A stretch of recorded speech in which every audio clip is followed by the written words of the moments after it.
बालेश्वर में Himanshu Das memorial all India football tournament पंचम दिवस में ग्रुप बी द्वितीय मैच अनुष्ठित केरल कन्नूर यूनाइटेड को 1-0 गोल रे हराई सेमीफाइनल को गला बिहार मां कामाख्या टीम।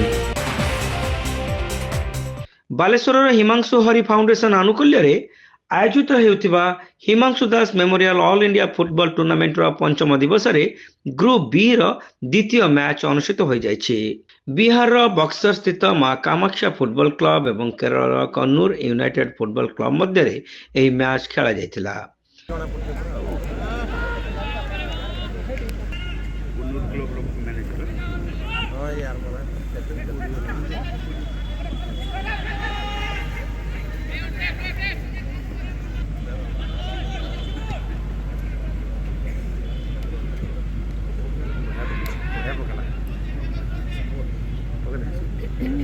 मैच पूर्व अनुष्ठित उत्सव में स्नो वर्ल्ड मेराइन निर्देशक तेजा कोडाली, प्रीमियर मोटर्स परिचालना निर्देशक शिबू पदार, मॉडर्न पॉलीपैक इंडस्ट्रीज परिचालना निर्देशक जुगल राठी एवं बालेश्वर जिला क्रीड़ा संघर उपसभापति जगदीश बेहेरा बरेण्य अतिथि भाव जोगदे स्वर्गत हिमांशु दासक स्मृति में आयोजित यह टूर्नामेंट एक प्रशंसनीय उद्यम बोली कहिथिले।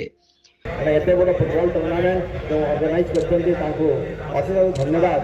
ये बहु वर्ष पूर्व जो बालेश्वर सहर जो राय साहेब मेमोरियल फुटबॉल टूर्नामेंट खेला होता सी आज भी फुटबॉल प्रेमी मान मन भितर गुंजन सृष्टि हुए गोटे बड़ फुटबॉल टूर्नामेंट होता परवर्ती पर्यायर ये जो प्रकल्प नहीं फुटबॉल टूर्नामेंट निश्चित भाव में युवपीढ़ी मान नूतन उत्साह नूतन उद्दीपना देव जो फुटबॉल टी बर्तमान डाउन होती निश्चित भाव में भविष्य में आहरी जय हम कारण यही बालेश्वर टाउन पिला जो पे संबोधित कराऊँगी से प्रचेषा बालेश्वर फुटबॉल सारा ओडिशा सारा भारतवर्ष में बहुत नाम करता।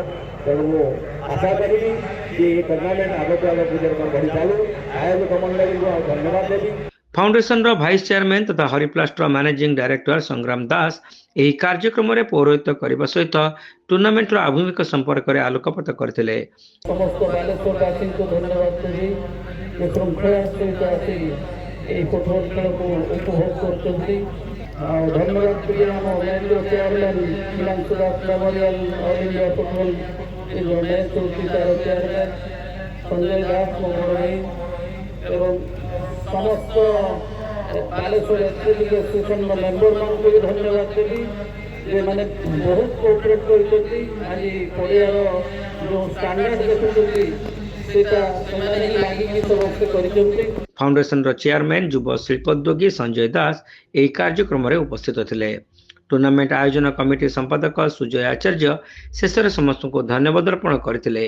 यह अवसर में बालेश्वर भेटरान फुटबॉल खिलाड़ी परशुराम सिंह एवं जातीय फुटबॉल दलर पूर्वतन कैप्टेन तथा Kerala Kannur United football club manager के भी धनेश को संबर्धित करा जायतिला। सभा पर अतिथि मानक द्वारा दुई टीम खिलाड़ी एवं मैच ऑफिशियल मान को स्वागत करने सहित सेमानकर परिचय प्रदान करा जायतिला एवं मैच आरंभ होइतिला।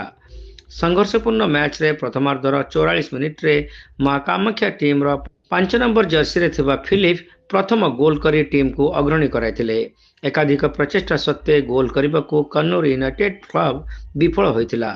द्वितीयार्धरे मध्य दुई दल संख्याधिक सुजोग पाइथिले भी गोल करिबारे परस्पर को विफल होइतिले। शेष में मां कामाख्या क्लब 1 गोल रे विजयी होइतिला।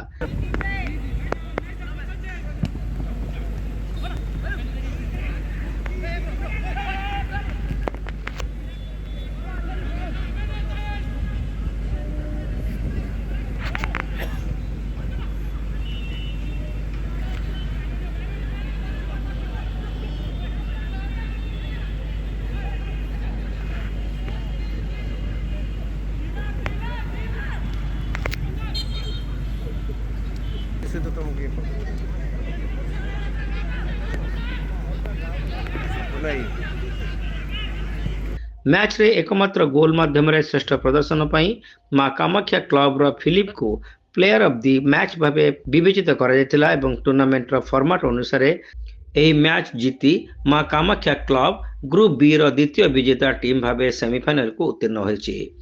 उत्कलमणि बेहेरा मैच रेफेरी दिलीप कुमार राउत एवं रत्नाकर सोरेन एवं असिस्टेंट रेफेरी और सुजित कुमार पात्र चतुर्थ रेफेरी भाव मैच परिचालना करते। 16 तारिख ब्याराकपुर स्थित पश्चिमबंग पुलिस स्पोर्ट्स क्लब एवं मां कामाक्षा क्लब मध्य द्वितीय सेमिफाइनाल मैच खेल कार्यक्रम रही।